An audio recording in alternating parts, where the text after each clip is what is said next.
အားလုံးပဲမင်္ဂလာပါဒီနေ့က2025ခုနှစ်ရဲ့နောက်ဆုံး31ရက်နေ့ဒီဇင်ဘာ31ရက်နေ့ဖြစ်တဲ့ဆိုတော့ New Year ညပါပေါ့နော်အဲ့တော့ကျွန်တော်ပုံမှန်တင်ပေးနေကြပတ်စံတပြားမှမကုန်မဲနဲ့ကျမစီမဲ့နီးလန်းနေအကြောင်းကိုဒါနေ့တိုင်းတင်ပေးမှာဖြစ်တဲ့အတွက်ကြောင့်ဒီနေ့လည်းတင်ပါမယ်ကြည့်တဲ့လူတော့ရှိမှာမဟုတ်ဘူးထင်ပါတယ်เนาะဒါပေမဲ့လည်း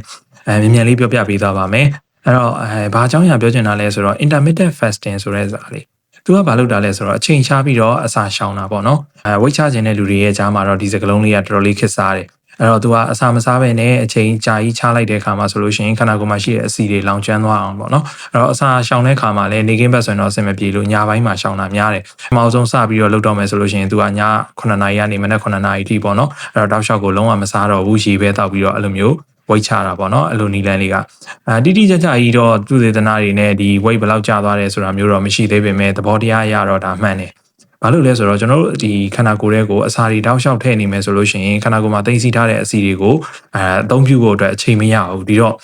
ဒီလိုမျိုးအစာမစားဘဲနဲ့နေတဲ့12နာရီကာလမှာဆိုရင်ခန္ဓာကိုယ်ကအင်ဆူလင်ဓာတ်တွေနည်းသွားပြီးတော့အဆီတွေကိုခြေဖြတ်တယ်အဲ့ဒီခါမှာလူကပိန်သွားတယ်ပေါ့နော်သဘောတရားအရတော့ပိန်စေနိုင်ပါတယ်ဒီတော့ဝိတ်ချခြင်းတဲ့သူတွေဒါအတွက်ဒီနီလန်းလေးကလည်းဒါစမ်းကြည့်တဲ့နီလန်းလေးတစ်ခုလို့သတ်မှတ်လို့ရပါတယ်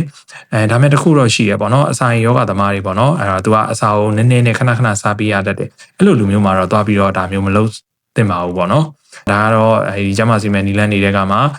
နီလန်းလေးတစ်ခုအနေနဲ့ဒီနေ့ပြပြပေးသွားတာပါအဲ့တော့နားထောင်ပြီးတဲ့အတွက်ကျေးဇူးတင်ပါတယ်အားလုံးပဲ Happy New Year ပါနှစ်သက်ပါအားလုံးကျမရှင်လန်းနိုင်ကြပါစေ